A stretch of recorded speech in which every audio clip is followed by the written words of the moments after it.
तीन काली बहू की जादुई मुल्तानी मिट्टी। सोनगढ़ गांव में रहने वाली त्रिवेणी की तीन बहुएं थीं। तीनों बहुओं का रंग बेहद ही काला था, जिस कारण त्रिवेणी उन्हें देखकर कुड़कुड़ाती रहती थी। कमाल है, सवेरे के 10 बज गए। जाने ये शन्नो चाय बना रही है या बीरबल की खिचड़ी। अरियो शन्नो रानी, चाय मिलेगी या आज मुझ पुड़िया का दिन सूखे सूखे ही बिसरेगा। त्रिवेणी ऐसा कह ही रही थी कि उसकी बहू काजल चाय का कप बढ़ाती हुई बोलती है, ये लीजिए माँ जी चाय। अपनी काली बहू को देखते ही त्रिवेणी बेबाक सा मुंह बनाकर बोलती है, बेड़ा गर्क हो इस बेरन बला का, सवेरे सवेरे अपना काला थोबड़ा लेकर चली आई। अब तो पूरा दिन घनघोर ग्रहण में बदल जाएगा। मैंने शन्नो को बुलाया था। माँ जी, शन्नो ने सवेरे फोन पर बताया था कि आज वो नहीं आएगी।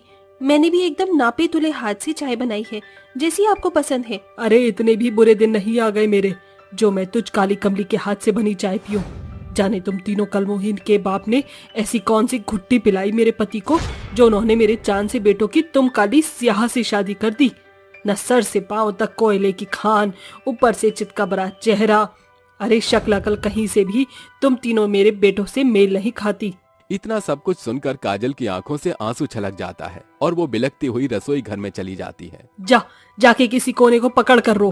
क्या हुआ काजल, तुम रो क्यों रही हो? क्या बताऊं सावरी जीजी, फिर से सासू माँ के ताने बाने सुनकर आ रही हूँ। शांत हो जाओ काजल, हमारे चेहरे का पक्का रंग हमारे शादीशुदा जीवन के लिए जख्म बन गया है, जिसे माँ जी के कड़वे बोल आए दिन कुरीदने का काम करते हैं। अभी तीनों बहुएं बातें ही कर रही थीं कि अचानक से सांवरी के कमरे से अनिल की आवाज आती है। अरे सांवरी, कहाँ मर गई, जल्दी आ। जी हम रसोई संभालती हैं, तुम जाओ, जेठ जी उखड़ी हुई लग रहे हैं।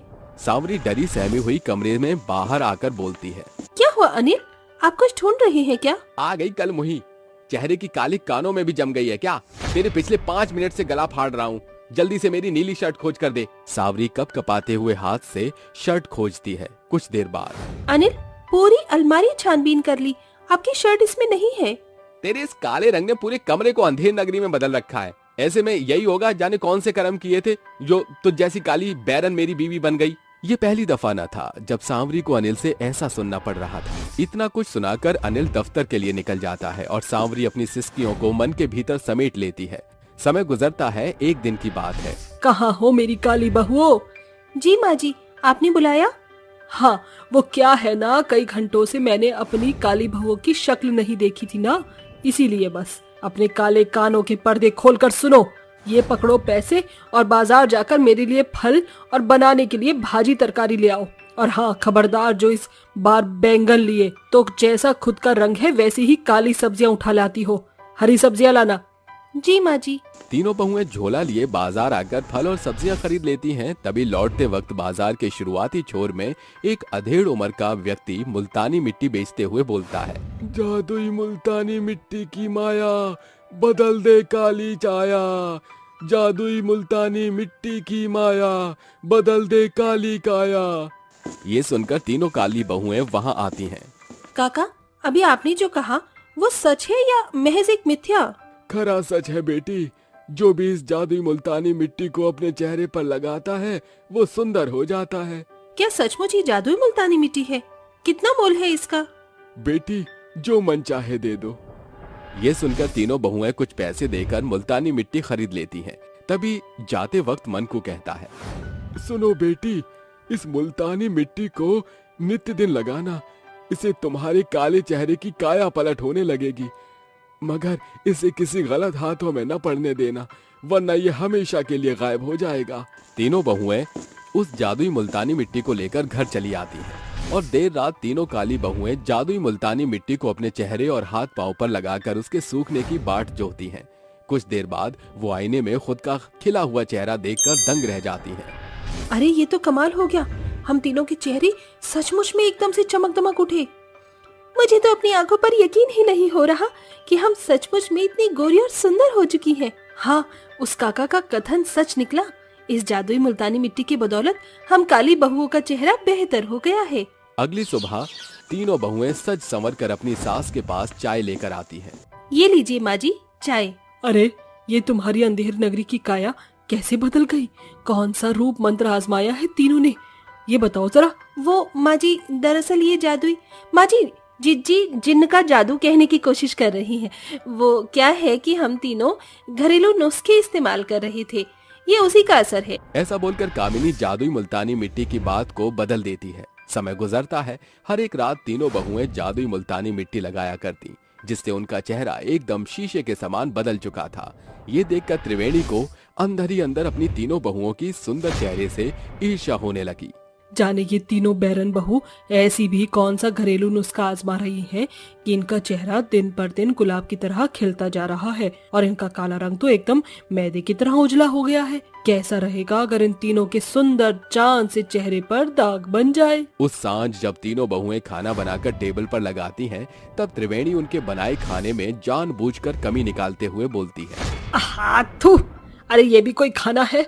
विधवासी दाल हल्दी का दूर दूर तक अता पता नहीं, और तो और ये अधपके चावल और रोटियों की तो दशा ही निराली है, कहीं से जले कहीं से पके। मगर माँ जी, हम तीनों ने तो एकदम रोजाना की तरह खाना बनाया है। हाँ माँ जी, हमने नपे तुले हाथों से तेल मसाला डाला है। तो तुम तीनों कहना चाहती हो कि मैं जानबूझकर कमी निकाल रही हूँ? ऐसा कहकर वो त्रिवेणी गर्मा गर्म दाल उनके चेहरे पर फेंक देती है, जिससे तीनों बहुएं छटपटाती हुई चीखती हैं। माँ, हमारा चेहरा। त्रिवेणी चालाकी से अपनी चाल को अंजाम देती है और कहती है, अब ये तीनों अपने जले चेहरे के दाग धब्बों को हटाने के लिए जो भी घरेलू नुस्खे इस्तेमाल करेंगी उसका पता मुझे चल जाएगा। तीनों बहुएं रोती बिलखती हुई देर रात जादुई मुल्तानी मिट्टी की पोटली को खोलकर उसका लेप बनाकर अपने चेहरे पर लगाती हैं। खिड़की पर खड़ी त्रिवेणी ये सब देख लेती है। इसका मतलब इस जादुई मुल्तानी मिट्टी ने इन काली कपटी के मुखमंडल को बदला है। उस रात तीनों बहुएं के सो जाने के बाद त्रिवेणी उस मुल्तानी मिट्टी का लेप बनाकर अपने चेहरे पर लगाकर बोलती है, अब ये जादुई मुल्तानी मिट्टी मेरे रूप को स्वर्ग की मेन का मेना बदले तो कहना, फिर मेरी तीनों बहुओं मेरे आगे पानी भरेंगी। कुछ देर बाद जब त्रिवेणी अपने चेहरे से उस मुल्तानी मिट्टी को हटाती है तो उसका चेहरा एकदम काला बेरंग बन चुका था। ये मेरा चेहरा, ये क्या बला है? आवाज सुनकर तीनों बहुएं त्रिवेणी के पास आती हैं। माँ जी, आपके चेहरे पर ये क्या हो गया? बहू, मैंने तुम तीनों से ज्यादा सुंदर होने की होड़ में वो जादुई मुल्तानी मिट्टी लगाई थी, मगर सब बिगड़ गया, कुछ करो। माँ जी शांत हो जाइए। ए जादुई मुल्तानी मिट्टी, माँ जी को माफ कर दो। अचानक त्रिवेणी का रूप पहले जैसा हो जाता है, जिसके साथ मुल्तानी जादुई मिट्टी हमेशा के लिए गायब हो जाती है। माँ जी चिंता मत कीजिए, सब ठीक हो चुका है। बहू, तुम तीनों मुझे माफ कर दो। आज मेरे अकल के पर्दे खुल चुके हैं। इंसानों की पहचान उसके तन की सुंदरता के आधार पर नहीं, बल्कि मन की सुंदरता से होती है। इस तरह अंत में सास बहू के बीच सदा के लिए सम्मति स्थापित हो जाती है और वो एक ही छत के नीचे हंसी खुशी रहने लगती हैं। अरे निकिता, क्या हुआ? तेरी दुकान बहुत ही खाली खाली नजर आ रही है। क्या कोई अब तेरे पास सिलाई सीखने नहीं आता है? क्या बताऊं आपको, कितनी बार तो मैंने कोशिश की है कि यहाँ के पर्चे भी छपवाए हैं, लेकिन गांव में कोई भी व्यक्ति अपने बच्चों को मेरे पास सिलाई सीखने के लिए भेजता ही नहीं है। तभी वहाँ पर ममता नाम की एक औरत आती है और कमलेश से कहती है, अरे एक विधवा के पास कौन अपना बच्चा भेजना चाहेगा?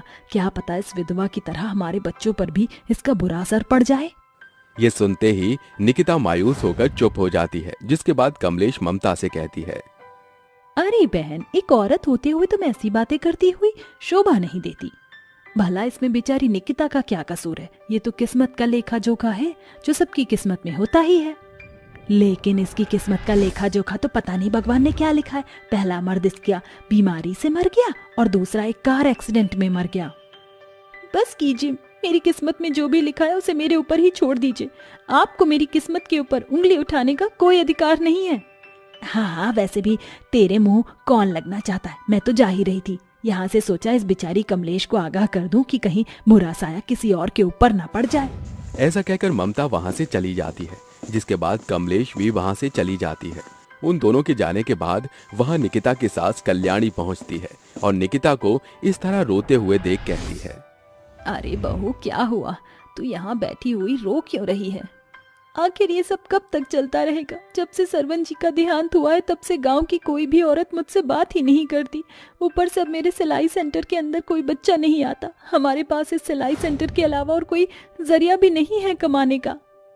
अरे बहू, तू चिंता मत कर, भगवान एक ना एक दिन सब कुछ ठीक कर देगा। ऐसा कहकर कल्याणी निकिता को हौसला देती है, जिसके बाद निकिता कपड़े सिलने में लग जाती है। देखते ही देखते वो शाम तक कुछ कपड़े सिल लेती है। दिन भर वो केवल गांव की उन्हीं लोगों के कपड़े सिल पाती जिन्हें निकिता के विधवा होने से कोई फर्क नहीं पड़ता था। अरे निकिता, कल मैंने तुम्हें अपना एक सूट सिलने के लिए दिया था, क्या तुमने वो सूट सिल दिया है? हाँ बहन, मैंने सूट तो सिल दिया है। ये लो, ये रहा तुम्हारा सूट। अरे वाह, क्या बात है, तुमने तो बहुत अच्छा सूट सिला है। ये लो इसके पैसे। गायत्री निकिता को पैसे देकर वहां से चली जाती है, जिसके बाद दिन भर ऐसे ही उसके कुछ कस्टमर आते हैं और उसे पैसे देकर चले जाते हैं, जिससे वो अपने रोजमर्रा की जिंदगी का खर्चा निकाल पाती है। राशन भी खत्म हो रहा है, आज जाकर राशन ले आऊंगी, वरना कल लंबी लाइन के चलते राशन लाने में बहुत देरी हो जाएगी। निकिता समय पर जाकर राशन की लाइन में लग जाती है, जहां कई सारे लोग लाइन लगाकर खड़े होते हैं। वहीं उसकी एक स्टूडेंट शिल्पा नाम की लड़की उसे देखते ही उसके पैर छूती है और कहती है, नमस्कार मैडम, इतने दिनों बाद आपको देख रही हूँ, आपको देखकर बहुत अच्छा लगा। अरे शिल्पा, तुम तो बहुत बड़ी हो गई हो। और ये सब क्या है, तुमने शादी कर ली है क्या? मांग में सिंदूर, गले में मंगलसूत्र। लेकिन तुम्हारी उम्र तो अभी बहुत छोटी है, तुम्हारे माता पिता ने इतनी जल्दी तुम्हारी शादी क्यों करवाई? पहले मैं आपके सिलाई सेंटर में सिलाई सीखा करती थी, जिसके चलते माता पिता ने कभी मुझे शादी के लिए नहीं बोला। लेकिन जैसे ही आपके पति का देहांत हुआ, मेरे माता पिता ने मेरा बाल विवाह कर दिया। निकिता ये सुनते ही बहुत अफसोस करने लगती है, जिसके बाद वो शिल्पा से कहती है, अरे कोई बात नहीं, जो होता है अच्छे के लिए ही होता है। तुम एक काम करो, अपनी जिंदगी में आगे बढ़ो और जैसा तुम्हारे माता पिता चाहते हैं बिल्कुल वैसा ही करो। निकिता की बातें सुनकर शिल्पा मुस्कुराने लगती है, जिसके बाद निकिता अपने घर राशन ले आती है। राशन आने के बाद वो खाना बनाती है और अपनी सास को खिला देती है। तभी निकिता अपनी सास से पूछती है, माँ जी, विधवा होना इतना बड़ा पाप क्यों है? आखिर क्यों लोगों को विधवा औरतों से इतनी परेशानी है? ये सब पुराने लोगों के बनाए गए नियमों के चलते हुआ है, वरना जैसे नॉर्मली हर कोई इंसान होता है, विधवा भी एक इंसान ही होती है। लेकिन लोगों के अंधविश्वास का हम लोग कुछ नहीं कर सकते। आप सही कहती हो माँ जी, हमें लोगों के अंधविश्वास को एक तरफ करके अपने आगे के बारे में सोचना चाहिए। निकिता अगले दिन जैसे ही सवेरा होता है, एक बोर्ड पर लिखवाती है, विधवा बहुओं के लिए एक सिलाई सेंटर। ये सुनने के लिए तो बहुत अच्छा लग रहा है, लेकिन पता नहीं लोग यहाँ सिलाई सीखने आएंगे कि नहीं। निकिता बोर्ड लगाकर अपने सिलाई सेंटर में काम करना शुरू कर देती है। देखते ही देखते कुछ दिन बीत जाते हैं, जिसके चलते एक दिन शिल्पा सफेद साड़ी पहनकर निकिता के सिलाई सेंटर में आती है और उससे कहती है, मैडम जी, उस दिन आपसे मिलने के बाद जब मैं घर पर राशन लेकर पहुंची तो मेरे घर पर फोन आया कि मेरे पति का देहांत हो गया है। एक कार एक्सीडेंट में उनकी मृत्यु हो गई है। उनकी मृत्यु होने के बाद गांव के लोगों ने मुझे सफेद साड़ी पहना दी। उस दिन से अब मेरी जगह कहीं भी नहीं है। क्या आपके सिलाई सेंटर में मुझे जगह मिल सकती है? ये सुनते ही निकिता की आंखों में आंसू आ जाते हैं, जिसके बाद वो उसे गले से लगाकर कहती है, जो हुआ उसे भूल जाओ और अपने आगे के बारे में सोचो। निकिता शिल्पा को अपने पास रख लेती है और उसे सिलाई सिखाना शुरू कर देती है। देखते ही देखते निकिता के सिलाई सेंटर में और भी कई विधवा औरतें आना शुरू कर देती हैं। चलो, भगवान का शुक्र है कि मेरा ये सिलाई सेंटर किसी के काम तो आया, वरना मुझे तो लग रहा था कि मेरा सपना अधूरा ही रह जाएगा लोगों को सिलाई सिखाने का। निकिता की बातें सुनने के बाद गांव की सभी विधवा औरतें बहुत खुश होती हैं, जिसके बाद वो सभी निकिता के साथ मिलकर सिलाई सेंटर चलाने लगती हैं। देखते ही देखते अब निकिता के पास काफी सारा काम आना शुरू हो जाता है। एक दिन निकिता को एक बहुत बड़ा ऑर्डर आता है। आखिर ये लोग हैं कौन जिन्होंने मुझे इतना बड़ा ऑर्डर दिया है? जैसे ही निकिता लिफाफा खोलती है, उसमें एक बहुत बड़ी कंपनी का नाम लिखा होता है। यहाँ तक कि ऑर्डर का प्राइस भी बहुत बड़ा होता है, जिसे देखकर निकिता बहुत खुश होती है। आखिरकार मेरा सपना पूरा हो ही गया। इतनी बड़ी कंपनी का ऑर्डर मुझे मिला है, इसका मतलब लोगों को मेरा काम पसंद आ रहा है। निकिता अपने सभी स्टूडेंट्स के साथ मिलकर उस ऑर्डर को कंप्लीट करती है, जिसके चलते उस ऑर्डर के द्वारा निकिता को बहुत सारे पैसे मिल जाते हैं, जिसके बाद वो अपने छोटे से सिलाई सेंटर को एक बहुत बड़े सिलाई सेंटर में बदल देती है। एक दिन ममता अपनी बेटी कावेरी को निकिता के सिलाई सेंटर में लेकर आती है। मुझे माफ कर दो, मुझसे बहुत बड़ी भूल हो गई। मुझे नहीं पता था कि उस दिन मैंने जाने अनजाने में तुम्हें बहुत बुरा भला कहा, लेकिन आज मुझे अपनी गलती का एहसास है, इसलिए मैं अपनी बेटी को खुद तुम्हारे सिलाई सेंटर में लेकर आई हूँ। क्या तुम इसे भी सिलाई सिखा सकती हो? निकिता ये सुनते ही बहुत खुश होती है और कहती है, अरे हाँ हाँ, क्यों नहीं, ये भी तो मेरी बेटी जैसी है। मैं इसे सिलाई जरूर सिखाऊंगी। उस दिन के बाद से निकिता के सिलाई सेंटर में केवल विधवा नहीं बल्कि गांव की सभी औरतें और लड़कियां सिलाई सीखने के लिए आना शुरू कर देती हैं, जिसके चलते निकिता की सभी परेशानियां दूर हो जाती हैं और वो अपनी जिंदगी में कुछ अच्छा कर पाती है। चाची जी मत मारो मुझे, बहुत जोर से लग रही है, बहुत दर्द हो रहा है। चाची जी मत मारो मुझे। एक काम नहीं होता तुझसे ठीक से, जब देखो मुफ्त की रोटियां तोड़ती है। अरे इसलिए तुझे इस घर में पाल रही हूँ कि तू बीमारी का बहाना लगाकर सारे दिन बिस्तर पर पड़ी रहे।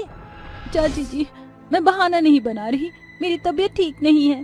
तेरे जैसी ड्रामेबाजों को मैंने बहुत अच्छे से ठीक किया है।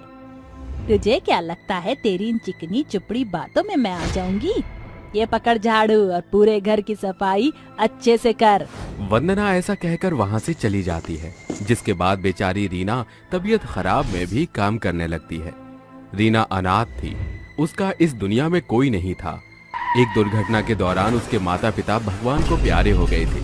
तब से वो अपनी चाची वंदना और अपने चाचा दिनेश के साथ रहती थी।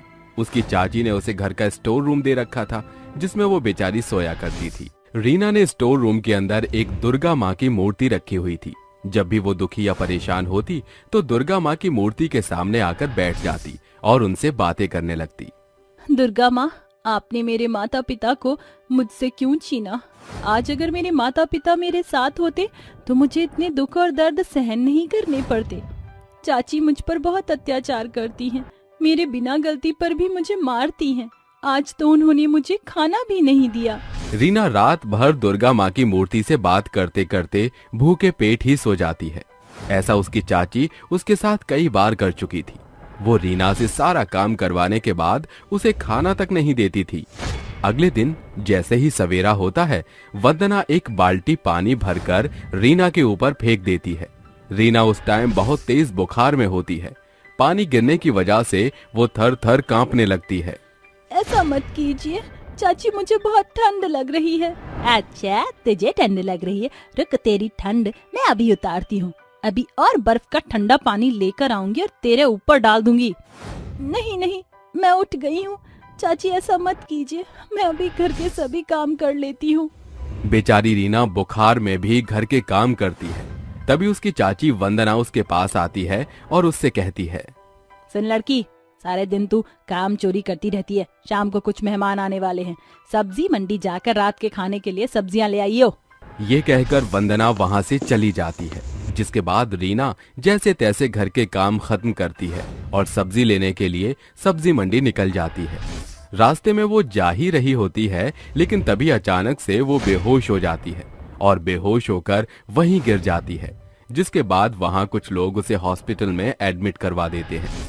शाम होते होते 8 बज जाते हैं और वंदना अपने घर में बैठी हुई रीना के आने का इंतजार कर रही होती है। अरे ये कल मुही मनहूस कहीं की पता नहीं कहाँ जाकर मर गई। एक काम दिया था वो भी नहीं किया। आने दो इसे, आज इसकी खैर नहीं। वंदना गुस्से से आग बबूला हो जाती है। तभी रीना सब्जियां लेकर घर लौट आती है। रीना दिखने में बिल्कुल तरोताजा तंदुरुस्त लग रही होती है। वंदना उसे देखते ही उसे पकड़ती है और उसके मुंह पर जोरदार तमाचा मारकर कहती है, क्यूरी, कब से मैं तेरा इंतजार कर रही हूँ। आखिर कहाँ रह गई थी? कौन सी सब्जी मंडी में जाकर तू सब्जी खरीद रही थी? मुझे माफ कर दो चाची जी, रास्ते में मैं बेहोश हो गई थी, जिसके बाद कुछ लोगों ने मेरी मदद की। क्या कहा? बेहोश हो गई थी? अरे तेरी शक्ल देखकर कौन कह सकता है कि तू बीमार है? जा अब जाकर बढ़िया बढ़िया खाना बना। अगर खाने में कोई कमी हुई तो आज तेरा भूत बना दूंगी मैं।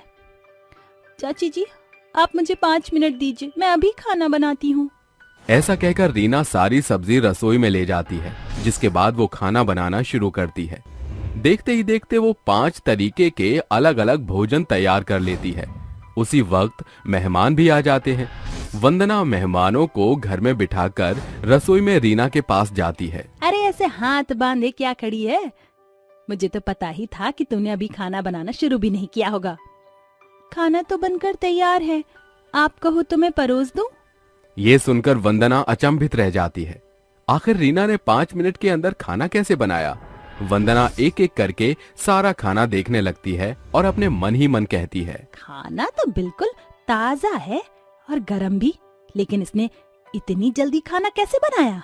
रीना सभी मेहमानों को खाना परोसने लगती है। तभी मेहमान खाना खाने के बाद खाने की बहुत तारीफ करते हैं। अरे वंदना, खाना तो बहुत अच्छा बनाया है। आखिर किसने बनाया है इतना अच्छा खाना? अरे ये खाना नहीं, ये तो अमृत है। ऐसा खाना मैंने कभी नहीं खाया। वंदना भी खाना खाकर हैरान रह जाती है। उस दिन के बाद से रीना घर के सभी काम झटपट निपटा लेती है। वंदना को कुछ समझ नहीं आ रहा होता। कहीं इस रीना के शरीर में कोई आत्मा तो नहीं घुस गई? मुझे इस बात का पता लगाना होगा। रीना घर में काम कर रही होती है। जिस फुर्ती से वो काम करती वंदना उसे देखते ही रह जाती है। हे भगवान, ये सब मैं क्या देख रही हूँ? ये तो एक रिमोट कंट्रोल की तरह फुल स्पीड में काम कर रही है, लेकिन ये इतना सारा काम इतनी जल्दी कैसे कर रही है? और इसके अंदर इतनी फुर्ती कहाँ से आ रही है? बेहोश होने के बाद कोई इतना फुर्तीला कैसे हो सकता है? हो न हो इसके अंदर कोई न कोई तो चुड़ैल है। मुझे आज पंडित को बुलाना होगा। शाम होते होते वंदना अपने गांव के पंडित को अपने घर बुला लेती है, जिसके बाद पंडित घर में आकर हवन करना शुरू कर देता है। वंदना अपने साथ रीना को भी हवन में बिठाती है। जब तक हवन पूरा संपन्न नहीं हो जाता तब तक तुम यहाँ से जरा सी भी नहीं हिलोगी। एक तरफ हवन चल रहा होता है तो दूसरी तरफ वंदना की नजर रीना के ऊपर होती है। लेकिन तभी अचानक से दरवाजे से रीना की हमशक्ल घर के अंदर आती है, जिसे देखकर वंदना के होश उड़ जाते हैं। अगर रीना सामने से आ रही तो मेरे बगल में बैठी हुई लड़की कौन है? तभी वंदना के बगल में बैठी हुई रीना दुर्गा माँ के रूप में आ जाती है, जिन्हें देखकर वंदना उनके सामने हाथ जोड़कर खड़ी हो जाती है। साक्षात दुर्गा माँ, आप मेरे घर में थी और मुझे पता भी नहीं चला। इतने समय से मैं आपसे अपने घर में नौकरानियों की तरह काम करवा रही थी। मुझे क्षमा कर दो माता, मुझे क्षमा कर दो। तुमने एक मासूम लड़की के ऊपर इतना अत्याचार किया। जहां उसे माँ की जरूरत थी वहां तुमने उसे मारा पीटा और खाना भी नहीं दिया। आखिर तुम इतनी निर्दयी कैसे हो सकती हो? मैं तुम्हें माफ नहीं करूंगी। तुम्हें इसकी सजा भुगतनी होगी। तभी रीना दुर्गा माँ के आगे हाथ जोड़कर खड़ी हो जाती है और कहती है, दुर्गा माँ, आपने मुझे अपने दर्शन दिए, इसकी मैं बहुत आभारी हूँ। मेरी चाची को कुछ मत कीजिए। वो मेरी सिर्फ चाची नहीं, मेरी माँ जैसी भी है। मेरा इस दुनिया में इनके अलावा और कोई नहीं है। आप इन्हें छोड़ दीजिए। रीना की ये बात सुनकर वंदना की आंखों में आंसू आ जाते हैं और वो अपने किए पर पछताने लगती है। मुझे माफ कर दो रीना, मैंने तुम्हारे ऊपर इतने अत्याचार किए, उसके बाद भी तुमने मुझे एक माँ का दर्जा दिया।